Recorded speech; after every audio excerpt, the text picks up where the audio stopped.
para examinar o que acontece, o padre Giulio Membiel, eu não vou ler todos os textos, os senhores têm aí, podem ler, eu não vou ler porque senão vai ser muito longo.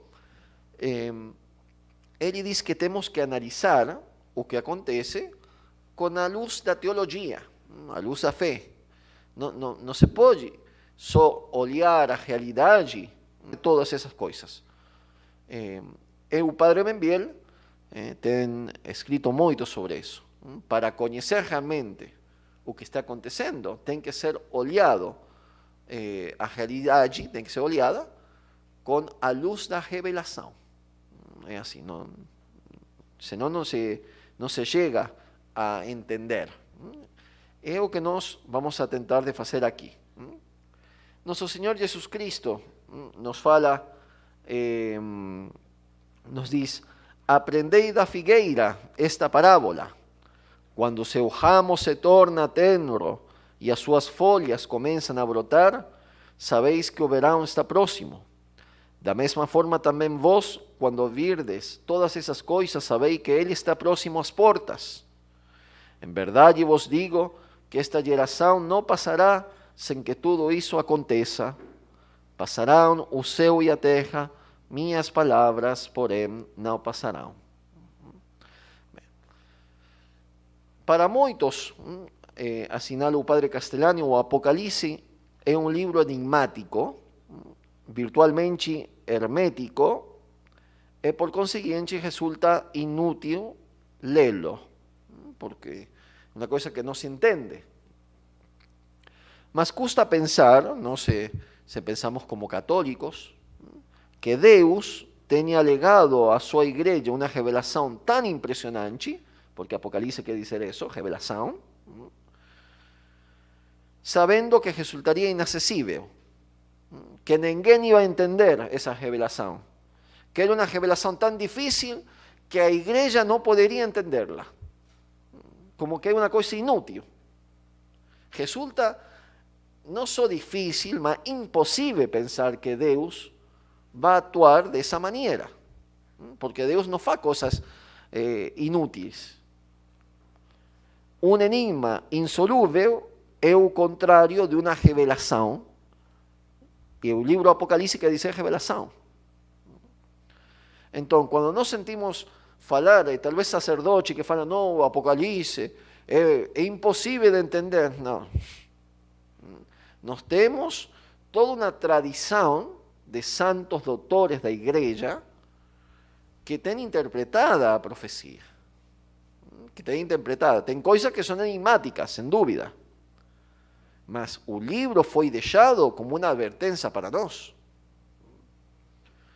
Bem, o padre Castellani vai fazer uma interpretação do Apocalipse que é magnífica, ajudando-se de muitos, de toda uma patrística de padres da igreja, etc., mas sobretudo desses 4 autores que os senhores estão vendo aí. O cardenal Newman, que tem 4 pregações sobre o anticristo, as quais os senhores podem escutar no YouTube, basta escrever no YouTube Newman anticristo, e aí o cardenal Newman vai fazendo toda uma exegese sobre o anticristo, o tempo do anticristo, a cidade do anticristo, etc., que é magnífico. O cardenal Bilot, que é um jesuíta, foi um jesuíta muito importante, muito católico, que defendeu a fé, e foi um maestro para Castellani. Benson, que tem um escrito que se chama O Senhor do Mundo, sobre o anticristo, também que é profético, vale a pena também de buscar e lerlo. E Piper, que é um filósofo alemão, que escreve, ele é tomista, então faz uma apresentação sobre os últimos tempos, que no juízo de Castellani é a coisa melhor que tem, porque é uma condensação dos princípios teológicos de São Tomás de Aquino apresentados para hoje. Bem, os padres da igreja viram muito, sem dúvida, mas em certo modo nós podemos ver mais, situados sobre seus ombros e com a experiência dos fatos que já aconteceram, o que se vai tornando previsíveis. É assim, de fato, uma regra sobre as profecias é a seguinte: uma profecia se faz mais clara quanto mais se aproxima o tempo de seu cumprimento. Então, uma profecia sobre Jesus Cristo no Antigo Testamento, essa profecia sobre o Messias foi cada vez mais clara, quanto mais tempos estavam mais próximos da chegada de Cristo, do cumprimento. E a mesma coisa acontece aqui. Todas as profecias do Novo Testamento, as profecias do Apocalipse, se fazem mais claras quanto mais nos aproximamos ao seu cumprimento. É uma regra que foi anunciada por Bossuet e que tem sentido, é assim mesmo. Por isso que o que fala Castellani, os padres viram muito. Eles têm uma autoridade particular. Mas nós, porque estamos mais próximos do cumprimento dessas profecias, vemos algumas coisas com mais claridade. Apoiados sobre eles, sobre os padres da igreja. Bem, só algumas coisas para entender como funciona a profecia na Escritura. O primeiro conceito que é necessário é o conceito de tipo e antítipo. Tipo e antítipo. No Evangelho, encontramos o discurso escatológico de Jesus Cristo, que é uma das grandes profecias sobre os últimos tempos. Em verdade, vos digo que esta geração não passará até que tudo isso aconteça. Passará o céu e a terra, minhas palavras, porém não passarão. Aqueles que ouviram as palavras de Cristo morreram, e entretanto não chegou o anunciado fim dos tempos. Equivocou-se Cristo então?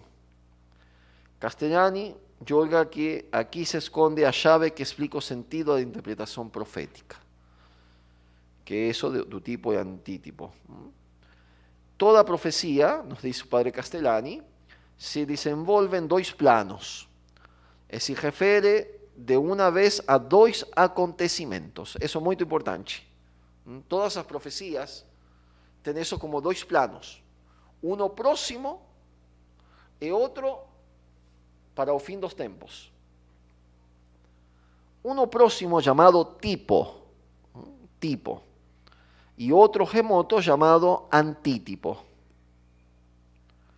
O profeta descreve acontecimentos muito longínquos, para os quais até as palavras resultam deficientes, mas projetando-os analogicamente desde acontecimentos mais próximos. O profeta, diz o padre Castellani, se interna na eternidade da porta do tempo e lê por transparência transcendente um acontecimento maior, indescritível, em um acontecimento menor próximo. É o modo que existe também analogicamente nos grandes poetas. Por exemplo, deste modo, esse tipo e antítipo que nós temos que ter presente para ler as profecias, Isaías, por exemplo, o profeta Isaías, profetizou a redenção da humanidade, que iba a fazer Jesus Cristo, 700 anos depois, na liberação do povo judeu do cativeiro babilônico, que vai acontecer muito mais proximamente a ele.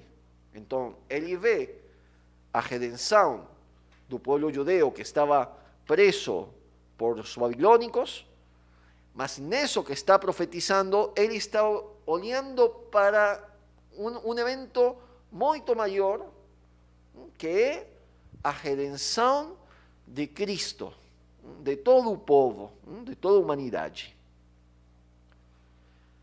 Assim como São João descreveu a segunda vinda na destruição da Roma imperial, e o mesmo Cristo previu o fim do mundo na queda de Jerusalém, que agora vamos falar sobre isso. Cristo tem uma profecia, que é a profecia maior do Evangelho, onde ele fala sobre a ruína de Jerusalém, que de fato aconteceu. Todo o que Cristo falou, pedra sobre pedra, aqui não vai ficar, todo será destruído, falou Jesus Cristo. Estava falando sobre a ruína de Jerusalém, como aconteceu no ano 70. Mas essa ruína de Jerusalém no ano 70, que foi profetizada por Cristo, foi tipo de outra realidade que Cristo estava profetizando, que é o fim do mundo, o fim do tempo, a ruína final, por falar de alguma maneira. É por isso que nesse discurso tem coisas que se aplicam só para o ano 70 e outras que se aplicam para o fim do mundo. Agora vamos a ver um pouquinho mais. Mas isso quer dizer tipo e antítipo. Como o profeta profetiza uma coisa no futuro, mas essa mesma coisa que ele está profetizando está já anunciando uma coisa ainda maior para o final dos tempos. Quando, pois, dizem, não passará esta geração sem que todas essas coisas aconteçam, se referia aos apóstolos ali presentes sobre a ruína de Jerusalém, com referência ao tipo, que era o fim de Jerusalém. E de fato foi assim, para tentar que os senhores entendam.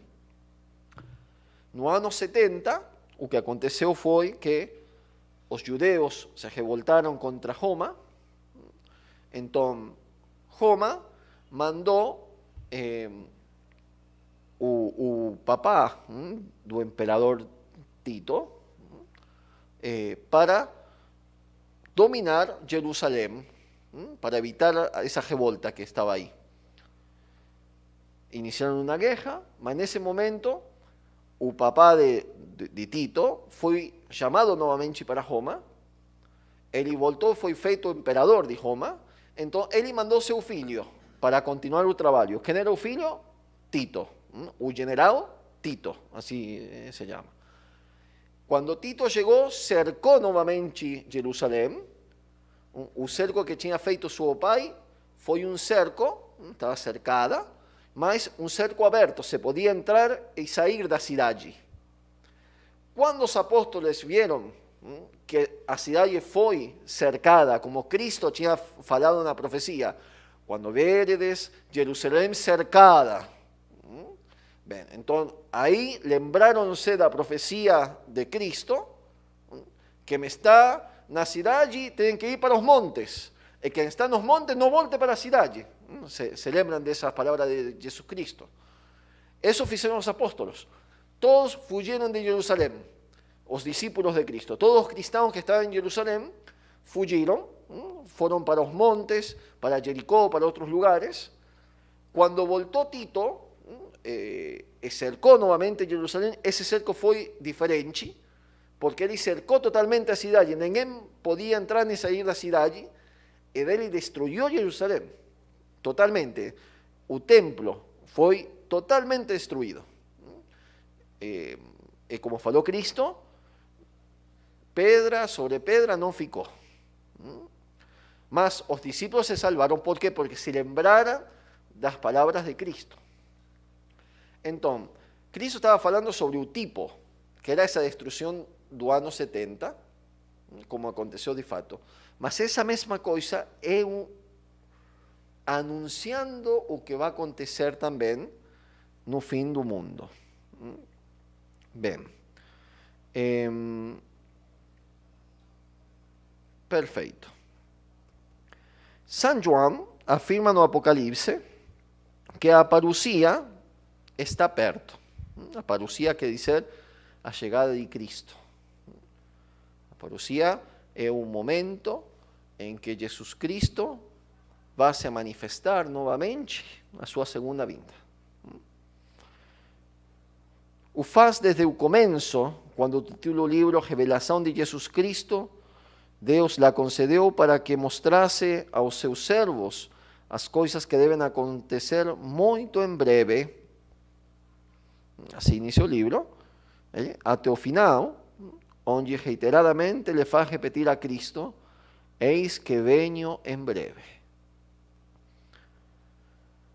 Cristo não se equivocou quando fala que o tempo está cerca, está próximo. Venho logo. Perfeito.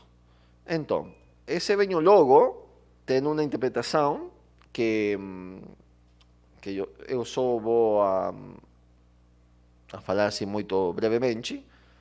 Venho logo de Cristo quer dizer, em primeiro lugar, de uma maneira trascendente. En cuanto que o período histórico dos últimos días, ou seja, o tempo que corre da primeira à segunda vinda, será muito breve, cotejado com a duração total do mundo. Então, pode ser entendido dessa maneira. Como podemos entender que Cristo fala venho logo? Poderia entender-se porque o tempo entre a sua primeira e a sua segunda vinda vai ser breve comparado com o tempo de todo o mundo. É uma forma de entender. Uma segunda maneira para entender essa promessa de venho logo é misticamente, enquanto que ele vem logo quando a pessoa morre, o que falam não sempre as nossas mães, talvez, que o fim do mundo é quando uno morre. Eu me morri, já era o fim do mundo, e Cristo já vino para julgar-me. E de verdade, pode ser entendido assim também, o tempo da vida é breve. Mas pode ser entendido literalmente, que é onde nós queremos centrar a nossa exposição. Esse logo de Cristo, um presente justiciero, cumpriu-se ao pouco tempo na destruição de Jerusalém e depois no desmoronamento do Império Romano. Os dois tipos do fim do século, nos diz o padre Castellani. Ou seja, o término do ciclo cumpriu-se em sua primeira fase para os contemporâneos do Senhor e se cumprirá possivelmente em sua forma plena para nós, que pensamos menos nos fins últimos que os primeiros cristãos, sendo que estamos mais perto que eles. Os primeiros cristãos pensavam que Cristo estava já chegando. Muitos deles pensavam isso. Bem, finalmente, o estilo profético. Santo Tomás nos diz que para interpretar as Escrituras temos que entenderlas com uma interpretação literal. Onde eu posso entender literalmente, tenho que entender literalmente. É uma regra de ouro da interpretação. Bem, perfeito. Um texto de Castellani para entender sobre os sinais dos tempos é um escrito do padre Castellani chamado Los papeles de Benjamín Benavides, los papéis de Benjamín Benavides, escribe assim: a segunda vinda é imprevisível e é previsível por sua vez. É imprevisível de longe e em quanto ao tempo exato. Ninguém pode falar, vai ser amanhã, ou vai ser em 2 horas. Mas, à medida que se aproxime, se irá fazendo, não direi certa, mas sim, como dizem, iminente. Se cheirará no ar, como as tempestades, mas não por todos certamente, mas sim por muitos poucos.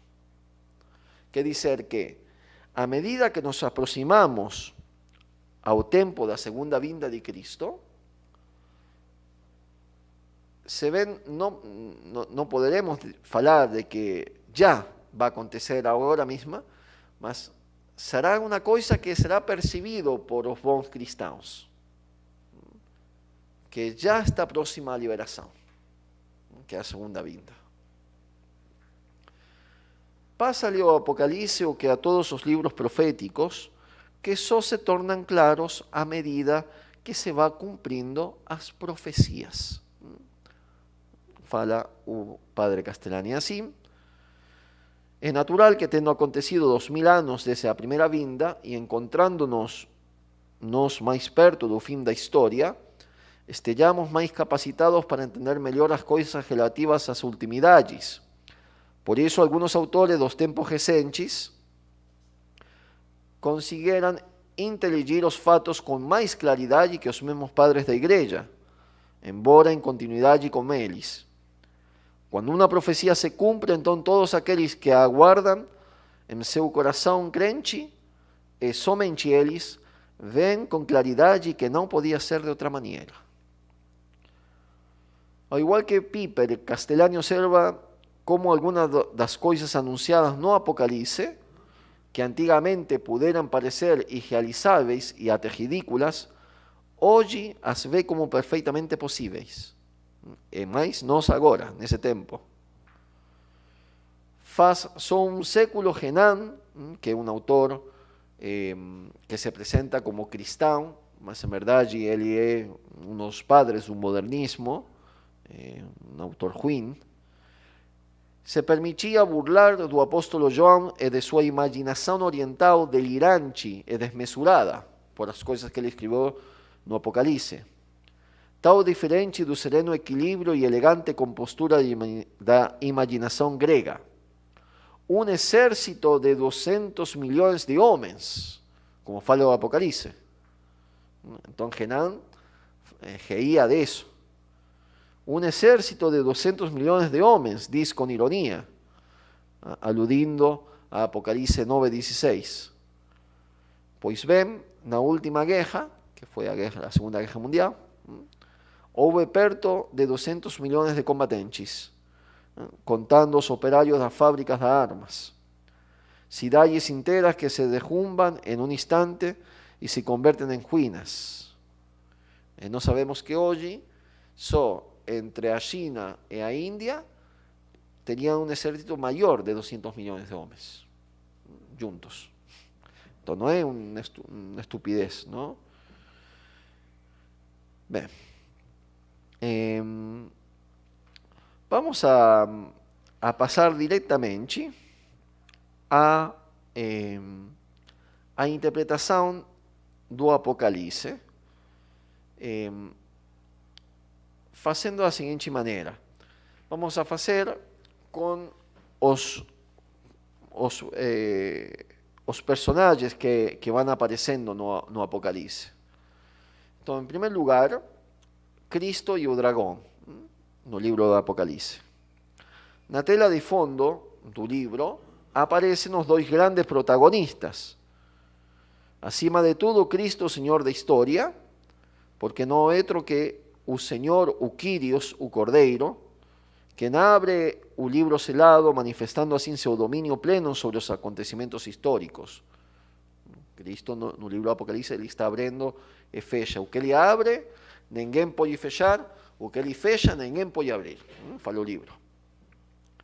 Ele é o liturgo que preside no céu o majestoso culto dos anciões, os anjos e os seres viventes.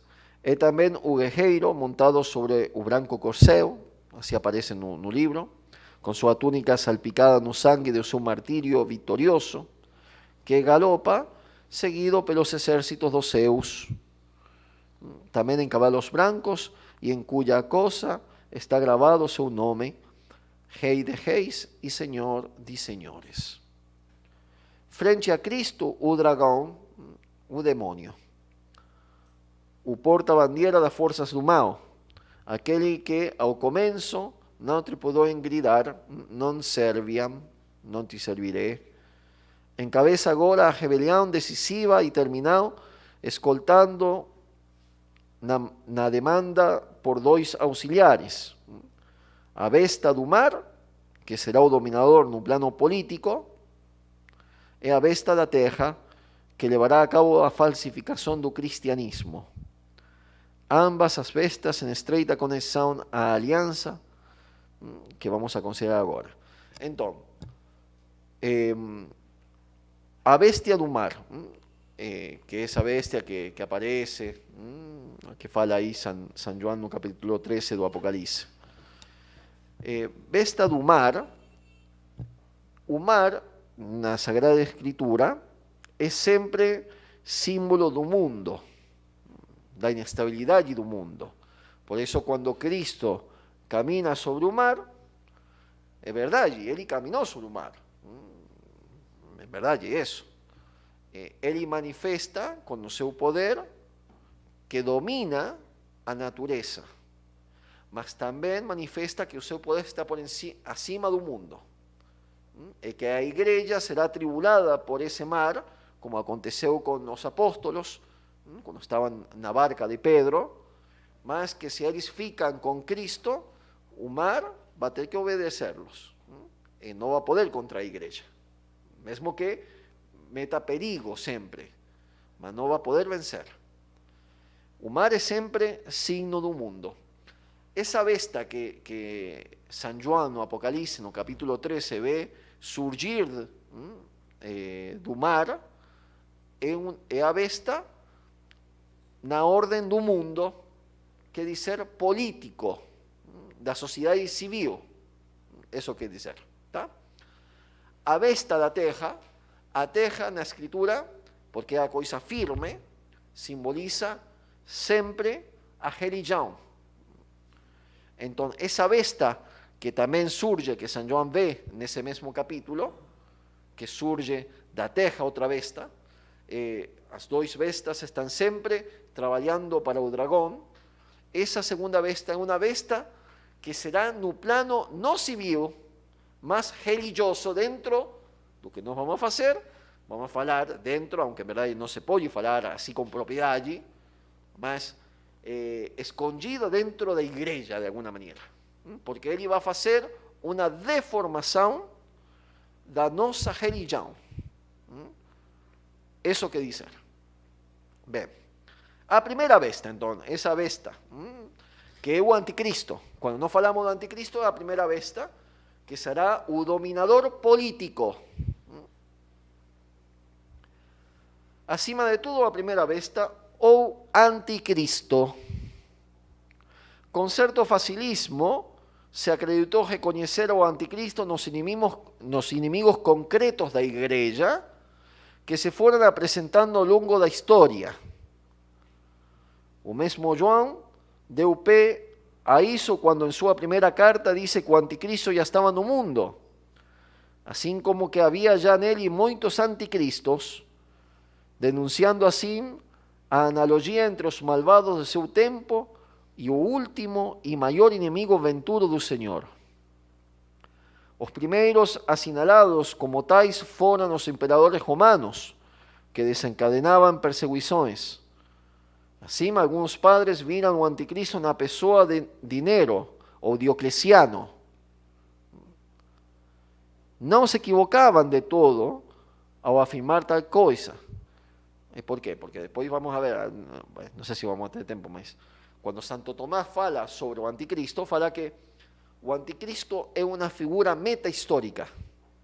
Meta-histórica, o que quer dizer isso? Quer dizer que está por acima da história. Por acima da história. É uma figura teológica. Isso quer dizer. Teológica. Porque, de fato, desde os primeiros siglos da cristiandade, os cristãos estão falando sobre ele. E a gente sabe, porque foi revelado por Jesus Cristo e os apóstolos, que antes da segunda vinda de Cristo tem que chegar o anticristo. É assim, é revelado, é uma revelação. Então a gente sabe isso. Agora, todos os ruins da história que perseguiram a Cristo, fala Santo Tomás, quando fala sobre o anticristo, ele diz, assim como Cristo foi prefigurado em todos os bons da história, Abel, que foi assassinado por seu irmão, e assim todos os bons da história que anunciam a Jesus Cristo, assim o anticristo foi pré-anunciado em todos os ruins da história, em aqueles que perseguiram a igreja. É por isso quando os padres falam de Nero como anticristo, é verdade. Ou de Diocleciano, é verdade, mas como uma figura de aquele que será o pior de todos os ruins, os maus, que é o anticristo. E a perseguição do anticristo, nos diz São Tomás de Aquino, que não exagerava, ele diz, bem, essa perseguição final à igreja é já anunciada em todas as perseguições que a igreja teve no tempo. Elas são como sombra e figura em comparação de aquela última gran perseguição. Está entendendo? Então, a perseguição do Império Romano, todas as perseguições que nós temos visto no século passado, a perseguição do califato, não, muçulmano, todo isso é figura, é sombra, pequeno em comparação com a última gran perseguição, que será a perseguição do anticristo.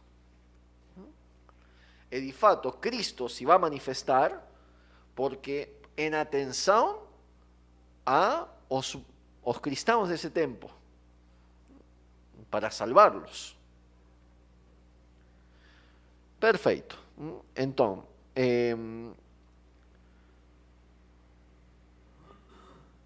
de maneira semelhante, na Baixa Idade Média, acreditou encarnado em Maomé, já que o domínio tão estendido do Império Maometano representou para a cristandade um perigo que não parecia oferecer saída alguma. Então, temos autores que falam de Maomé, de Maometo, como anticristo. É verdade. É uma imagem do anticristo. O anticristo será Maometo, mas um Maometo muito mais perfeito na maldade. Esta ideia cobra hoje nova vigência, é interessante, com os muçulmanes, como resultado da conjetura de alguns autores, principalmente Belloc, que afirman a possibilidade de que o Islã possa renascer como império anticristão mais capitalista e temível que antes. E nós estamos vendo isso na Europa. Europa é islâmica. Bem, com o advento do protestantismo, se produziu uma estranha variação na exegese do anticristo. Lutero aplicou a terrível etiqueta escatológica ao papado. Iniciou a falar que o anticristo era o papa, que é o que falam os protestantes. Quando os senhores falam protestantes, ele fala, não, o papa é o anticristo. Sobre a base de que a igreja pode corromper-se, e de fato se corromperá nos últimos dias, é uma tese muito delicada, Lutero, interpretando dita tese de maneira herética, acreditou ver no Papa a grande prostituta de que fala o Apocalipse. Castellani parece sustentar uma sorte de manifestação gradual do anticristo, segundo a sua interpretação do Apocalipse. As 7 trombetas do Apocalipse, que simbolizam 7 grandes acontecimentos heréticos na história da igreja, aludiriam a 7 sucessivos anticristos, no sentido em que fala João em suas epístolas, precursores do último, ao qual preparam, sem sabê-lo, cumulativamente. A medida que se aproxima o homem do pecado, as heresias vão crescendo em força e malignidade. Então, no livro do Apocalipse, nós temos uma parte onde falam que iniciam os anjos a sonar as trompetas. A primeira trompeta e acontece uma calamidade. Passa essa, os homens não fazem penitência, não se convertem. Então, mira a segunda trompeta, outra calamidade, e assim. Então, Castellani, que coisa vê? Na sua interpretação, que não é de Castellani, em verdade. O padre Júlio Memel tem a mesma interpretação. É uma interpretação dos padres de igreja. Está basada nos padres de igreja. Bem, então ele fala assim: cada trompeta simboliza uma heresia na igreja. Essa heresia já anuncia a última grande heresia do anticristo. E vamos a ver como se entende, então, que heresias. A primeira trompeta representaria o arrianismo. Que coisa foi a heresia de Ágio? Ele era um teólogo de Alessandria de Egito que negou a divindade de Cristo. Falou que Cristo era a primeira criatura, mas que não era Deus. E foi uma heresia terrível. Bem, a segunda, o Isla. A terceira, o cisma grego, no anomio. A quarta, o protestantismo, Lutero. Aqui, de fato, tem uma espécie de parêntese que se pode ver também nos outros septenários antes da última terna. Um águia voa pelo alto do céu e ameaça, ai, dos habitantes da terra. Apocalipse 8. É o aviso de que a catástrofe se aproxima. Depois de isso, que seria do protestantismo, vem a quinta trompeta, que seria a Revolução Francesa, com seu enciclopedismo. A sexta trompeta, o enfrentamento dos continentes e a guerra como instituição permanente. E assim chegamos às soleiras do fim, da época em que se atenderá diretamente contra o primeiro mandamento, a época do ódio formal a Deus, o pecado e heresia do anticristo. Vamos a ver que dentro de esa heresía entra o comunismo, para o padre Castaneda también, porque ya se atenta directamente contra Deus, su primer mandamento, directamente contra ele, ¿no? que é o que acontece com o comunismo, a negação de Deus, absoluta de Deus. Bem, o anticristo. Então, algumas coisas. A Sagrada Escritura nos fala sobre um obstáculo. São Paulo, na sua carta aos Tessalonicenses, nos diz que o anticristo, ele não usa a palavra anticristo, o anticristo só usada por São João, mas falando sobre o anticristo, falando sobre o homem de pecado, como ele chama, São Paulo chama o anticristo o homem de pecado, não se manifesta porque tem algo e alguém que impide a sua manifestação. Fala assim São Paulo: pois o mistério da impiedade já está agindo, só é necessário que seja afastado aquele que ainda o retém. Então aparecerá o impío, aquele que o Senhor destruirá com o sopro de sua boca e o suprimirá pela manifestação de sua vinda. A que se está referindo o apóstolo?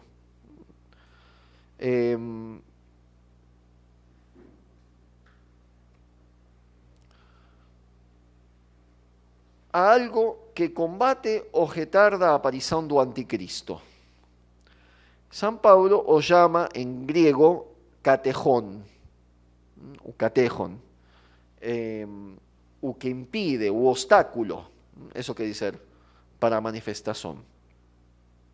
que se concretiza no catejos, aquele que não deixa, aquele que impide, um ser obstaculizante.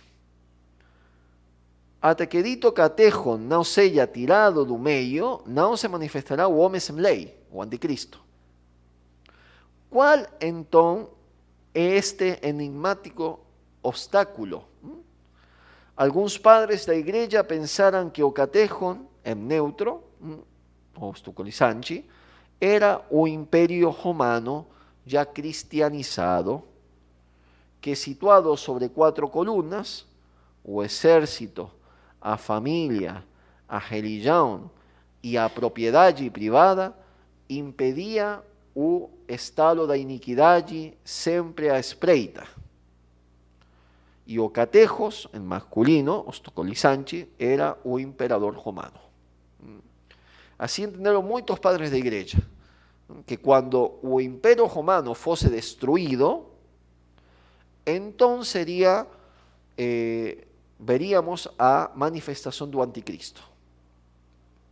San Tomaso, para ir um pouquinho mais rápido, entende que o Império Romano foi espiritualizado na Igreja Católica e que todo isso passou a través da Igreja para os povos, e que se assenta sobre essas 4 colunas: exército, família, religião e propriedade privada.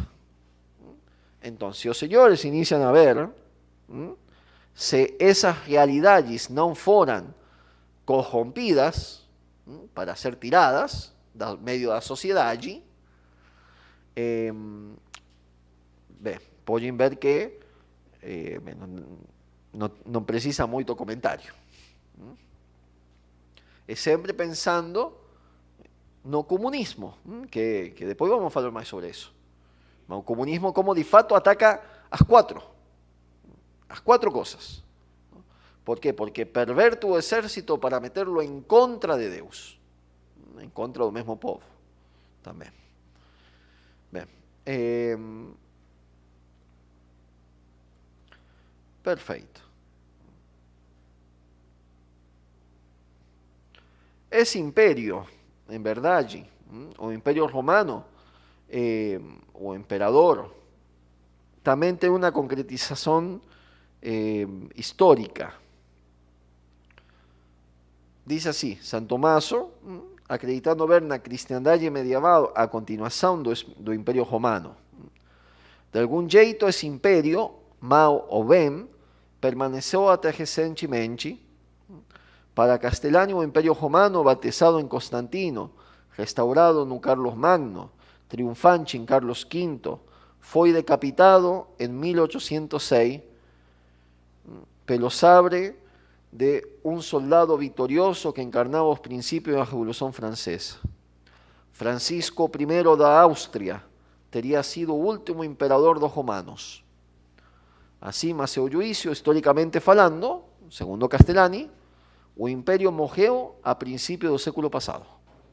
Então já não teria dificuldade para a manifestação do anticristo. O padre Alfredo Sáenz se pergunta, ¿não seria melhor dizer que desapareceu com a Primeira Guerra Mundial e a conseguinte queda das 3 últimas grandes monarquias cristãs, a de Áustria, a de Alemanha, a de Rússia? Mas esta é a nossa opinião, não de Castellani. Como seja, tanto para um como para o outro, já o império seria já destruído.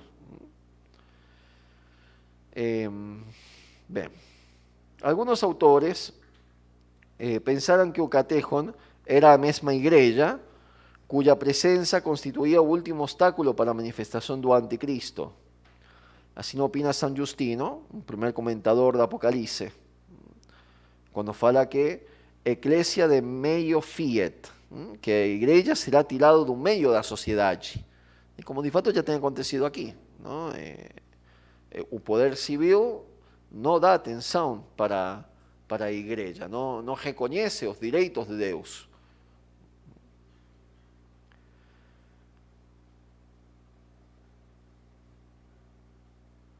Bem, falando sobre esa situación, ya entramos también en algo que sería parte de esa besta que San Juan ve surgir da terra, que é a falsificação da igreja mesma, com um falso cristianismo, que será o trabalho precisamente para fazer isso, para poder fazer que o anticristo tenha todo o domínio, é preciso deformar a igreja, a doutrina católica. E por isso que podemos falar sobre uma espécie de duas igrejas. Uma igreja que é a igreja de Cristo, a verdadeira igreja que se mantém sempre fiel a Jesus Cristo, com papa, obispo e sacerdotes, em pouco número, porque à medida em que vamos chegando ao final do tempo, a igreja será mais pequena, mais pequena, mais pequena, mais pequena.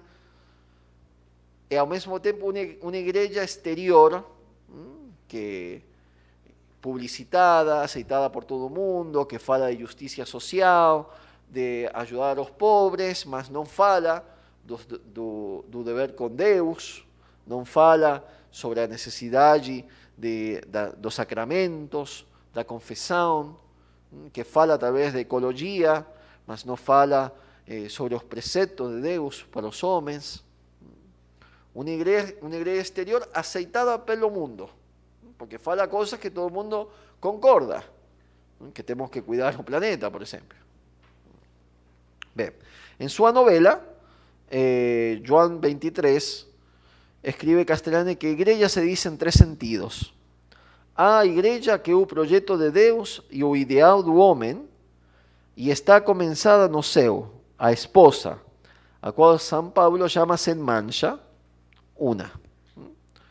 A igreja terrestre, onde estão o trigo e o joio mesclados para sempre, mas se pode chamar santa por sua união com a de cima pela graça, 2.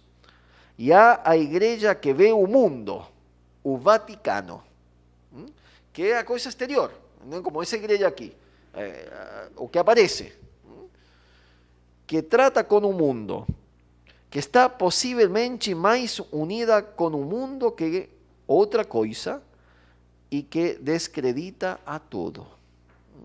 Então, nós temos que distinguir, segundo a doutrina do padre Castellani, vamos a ver também a doutrina de Membiel, a verdadeira igreja, sempre unida ao Papa, porque não pode existir uma igreja sem Papa, tá? O que falam os lefebvrianos é uma estupidez. Una igreja unida ao Papa, com bispos, aunque van a ser poucos, fiéis, com sacerdotes, poucos, fiéis, a doutrina, e com laicos, poucos, mas fiéis. Uma igreja que não aparece. Distinguir isso do aparato oficial da igreja, que é reconhecida por todo o mundo, com também sacerdotes, obispos, em grande número, mas que não falam a doutrina de Cristo. Isso é o ponto. É o que nós temos já conhecido com o nome de modernismo. Modernismo. Os padres modernistas não são católicos, mesmo que eles estão numa igreja, não são católicos. Um padre que prega que a Eucaristia não é o corpo de Cristo, não é católico. É um herege. Talvez ele nem sabe isso, porque é a formação que ele recebeu no seminário, mas é a verdade. Um padre que fala que os pecados contra o sexto mandamento, como a fornicação ou a masturbação, não é pecado, não é católico, porque essa não é a doutrina de Cristo. E mesmo com um bispo. Então, infelizmente agora nós temos muitos desses padres que são talvez vítimas, porque é o que eles receberam no seminário. Mas nós temos que reconhecer, essa doutrina não é a doutrina de Cristo e não é a doutrina da igreja. A doutrina da igreja está muito bem condensada no catecismo. Por eso que un magisterio de San Juan Pablo II, enorme, que escribió sobre todo, faló sobre todo, es como un puerto seguro para llegar. ¿Por qué? Porque ahí ten todo. Bien. Sobre la figura, ¿cómo estamos de tiempo, padre?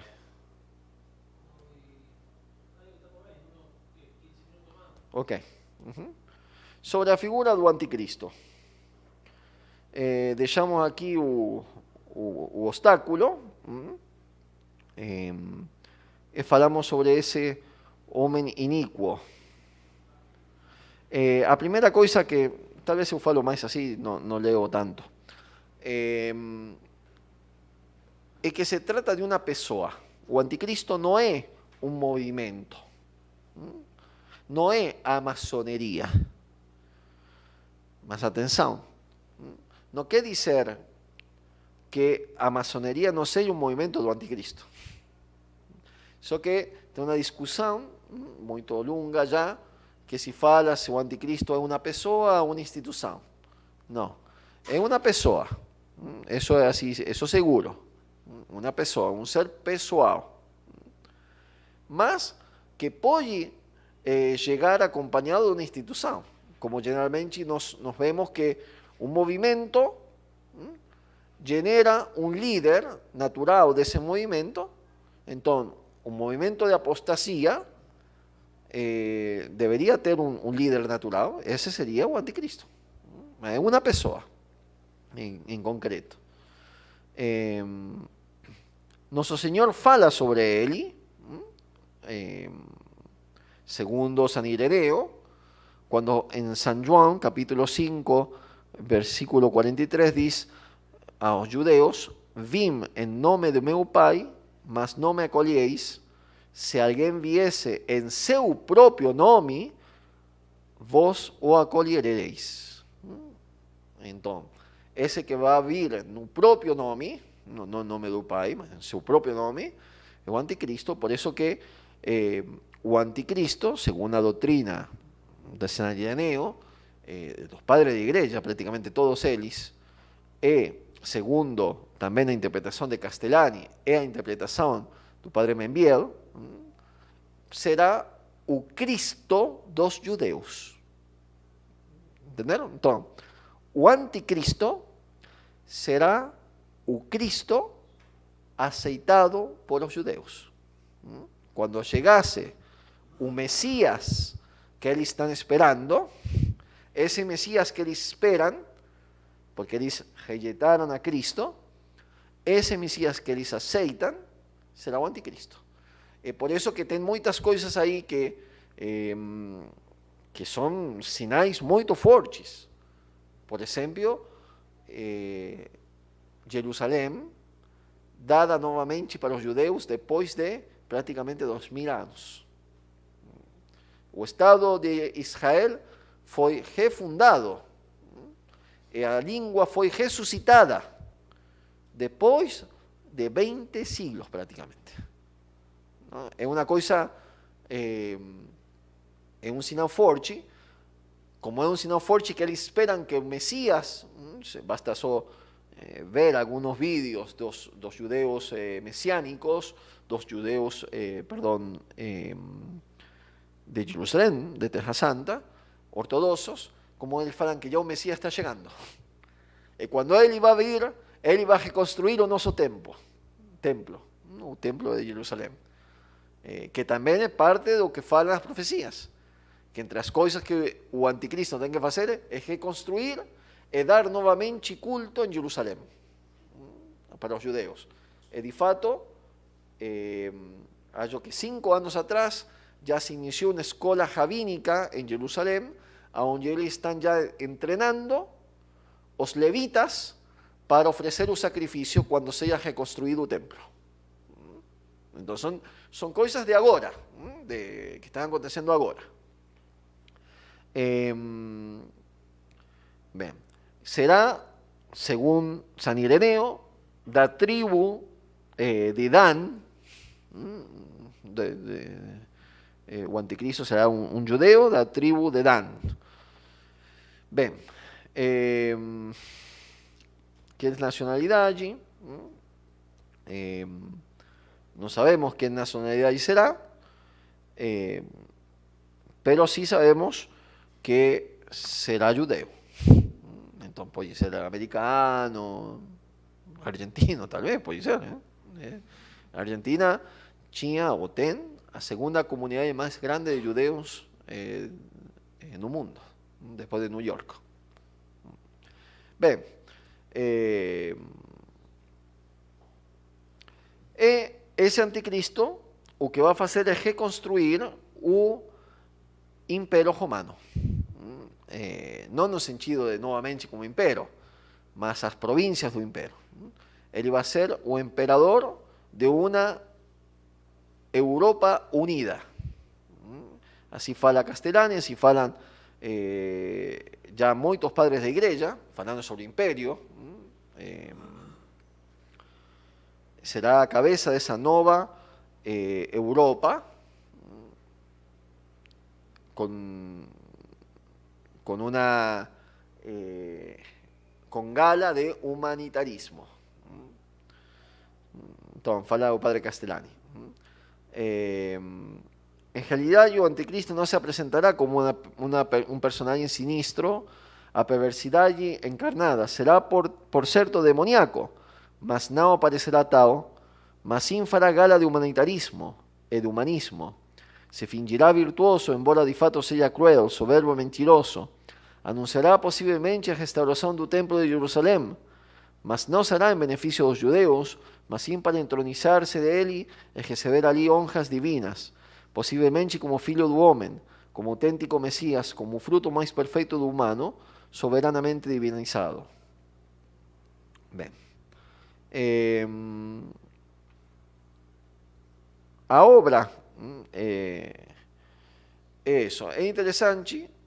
Aqui leo uma parte do livro de Castellani diretamente. O anticristo levará a cabo uma síntese mundial de todos os adversários do cristianismo, tanto no Oriente como no Ocidente.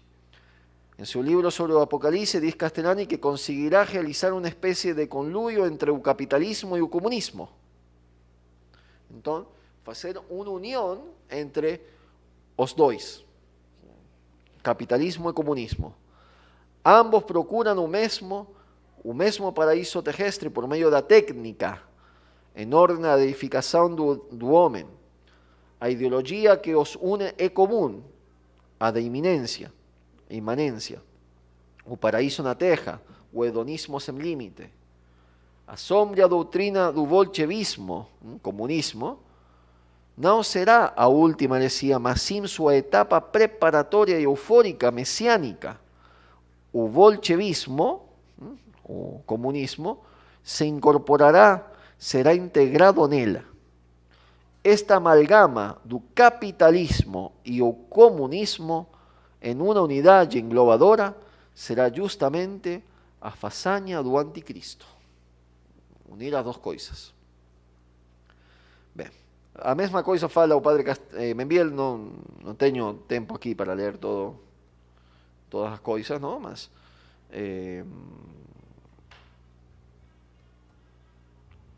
bem, termino só com eso,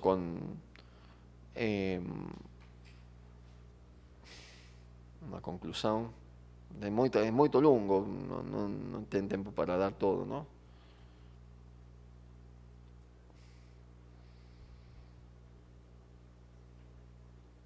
Ok, vamos ler aqui e depois a conclusão. Um retrato do anticristo escrito por Castellani no livro de Benjamín Benavides, unos papeles. O anticristo não será um demônio, mas sim um homem demoníaco.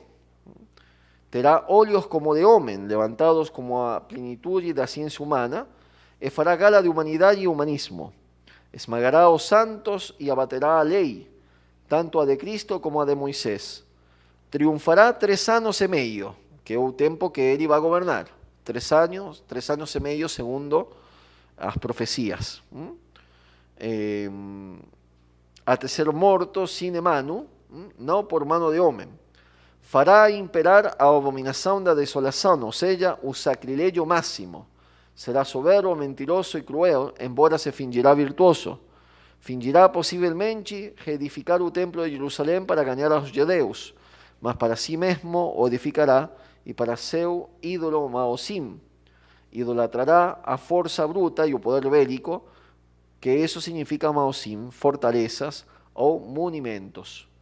Mas ele será ateu e pretenderá ele mesmo receber honras divinas. Em que forma não o sabemos, como filho do homem, como verdadeiro Messias, como encarnação perfeita e flor do humano, soberbamente divinizado. Fingirá possivelmente ter ressuscitado entre os mortos, usurpará fraudulenta a personalidade de um morto ilustre, não sabemos, ou restaurará um império antigo já morto, reduzirá a igreja a sua extrema tribulação, ao mesmo tempo que fomentará uma falsa igreja, matará os profetas e terá de sua parte uma leva de profetoides, de vaticinadores e cantores do progressismo e da euforia da saúde do homem pelo homem, hierofantes que proclamarão a plenitude dos tempos em uma felicidade nefanda. Perseguirá sobre todo a interpretação e a pregação do Apocalipse e odiará com furor até a menção da parousia.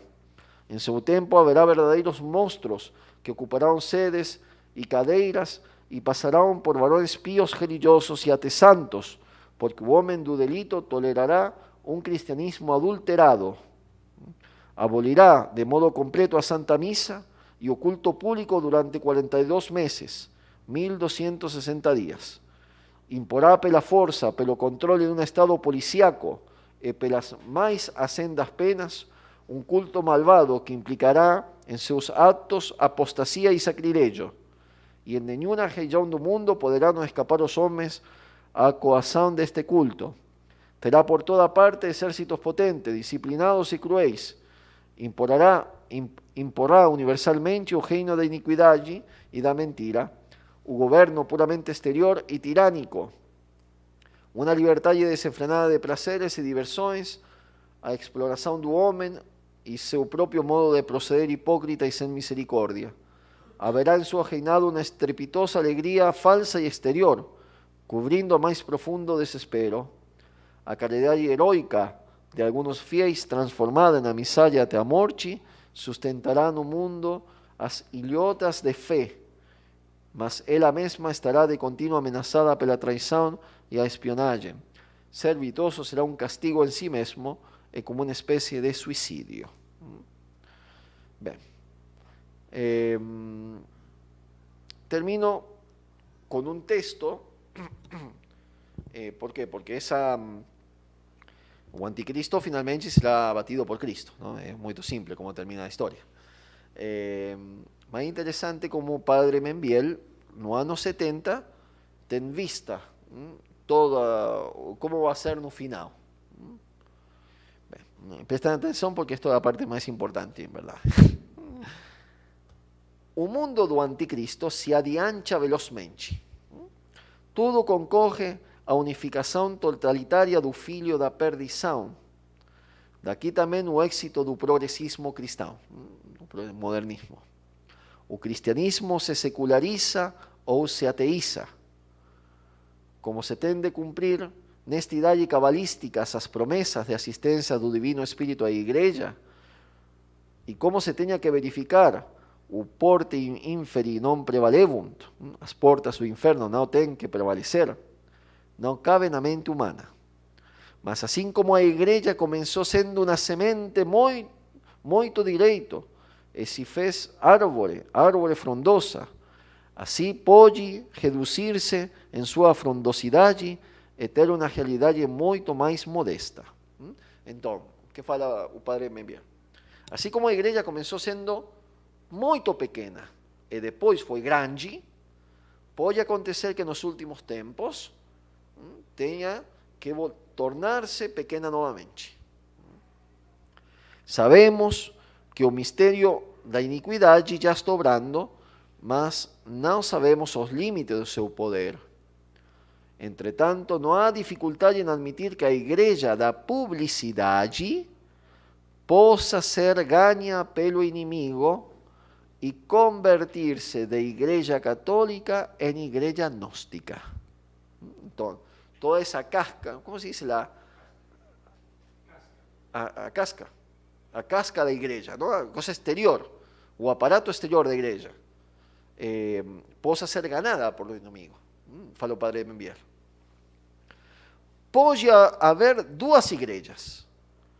A uma, a publicidade, igreja magnificada na propaganda, com bispos, sacerdotes e teólogos publicitados, e até com um pontífice de atitudes ambíguas.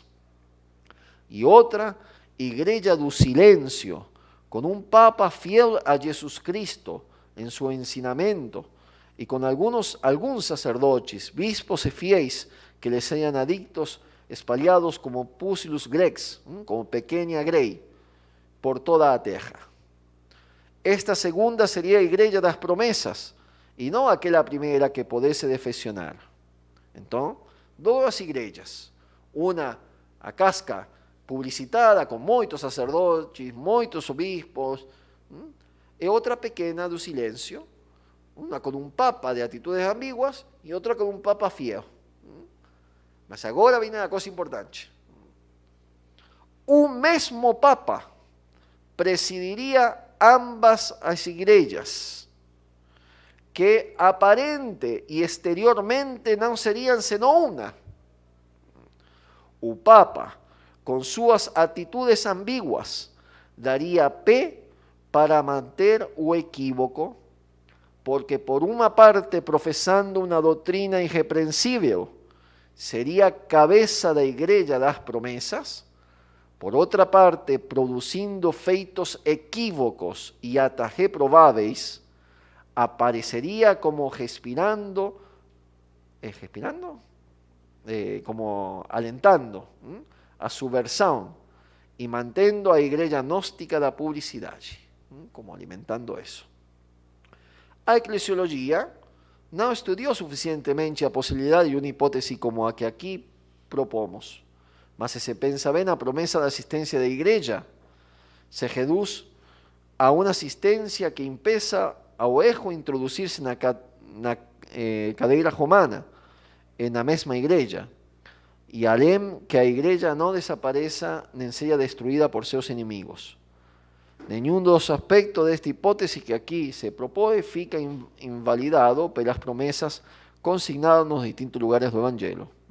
Ao contrário, ambas hipóteses cobram verossimilhança se se tiverem em conta as passagens escriturárias que se referem à defasão da fé. Esta defasão, que será total, terá que coincidir com a perseverança da igreja até o fim. Diz o Senhor no Evangelho: mas quando vier o Filho do Homem, encontrará fé na terra? Bem, até aqui chegamos. Não sei se tem alguma pergunta, alguma coisa. Podemos já iniciar a responder. Os que quieran preguntar, tem microfone.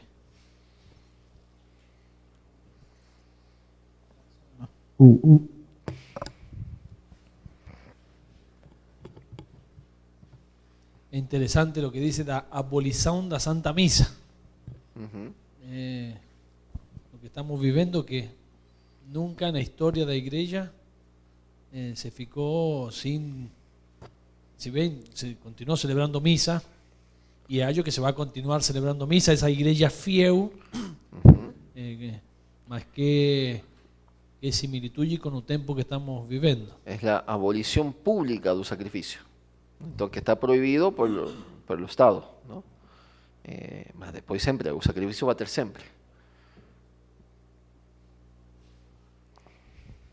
Padre, nós, os leigos, que posição ou que autoridade, não sei, a gente poderia tomar frente a algum bispo ou algum sacerdote que nos apresente, por exemplo, doutrinas contrárias? A primeira coisa é não escutar. Não escutar, não? E depois saber que coisa pode ou não pode fazer. por exemplo, um sacerdote, mesmo que ele esteja ensinando uma coisa herética, se ele consagra, consagra. Não? Se ele faz a missa, então é o corpo de Cristo. Mas acho que aí acho que só formar-se, buscar padres católicos, formarse con seriedad y conocer la doctrina y denunciar, ¿no? Denunciar. Si tiene un bispo que está haciendo una cosa, denunciar. O que acontece agora é que, em geral, o que está acontecendo é que os padres que são e os bispos que são bons, que são fiéis, são castigados. ¿No? Entonces, digo, hay una persecución dentro de la iglesia, que el Señor tiene que saber qué está aconteciendo. Y por eso que tienen que cuidar mucho los padres que estén aquí, ¿no? Porque dar gracias pelo obispo que estén aquí. Obispo de Santo Amaro, un obispo católico. ¿Entendeu? Entonces, mas tienen que saber que tienen mucha oposición. Por el fato de ser católico, tienen mucha oposición de otros bispos, de oposición de sacerdotes, ¿no? Y ellos son muchos, y son fortes.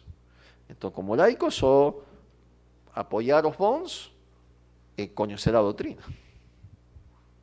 Padre, quanto à interpretação em relação à mulher e à besta, porque alguns entendem que é a igreja que seria a mulher, até por conta da perseguição e tudo mais, e alguns entendem, né, que é a própria Virgem Maria. Qual que seria a interpretação mais apropriada? Sería a iglesia. Segundo en primer lugar, a iglesia, ¿no? A iglesia, pero como un sinal de iglesia dos tempos finais, en sentido que os judeus que van a se convertir, que van a entrar en iglesia, sería como una especie de sinal de eso, da iglesia dos últimos tempos. Es también sinal da Virgen María, más secundario da Virgen María. ¿Entendeu? La interpretación literal primaria aplica a iglesia misma.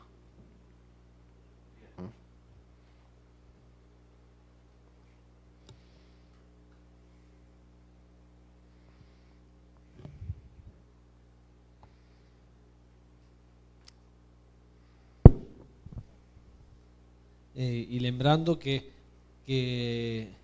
as portas do inferno no prevalecerán sobre a igreja. Es decir, eso es lo que tenemos firme y fixo, y que pode errar en muchas otras cosas, mas no existe confusão en fe y moral. Por eso o Papa sella o Papa de toda la lista que tenemos es dos 266 papas.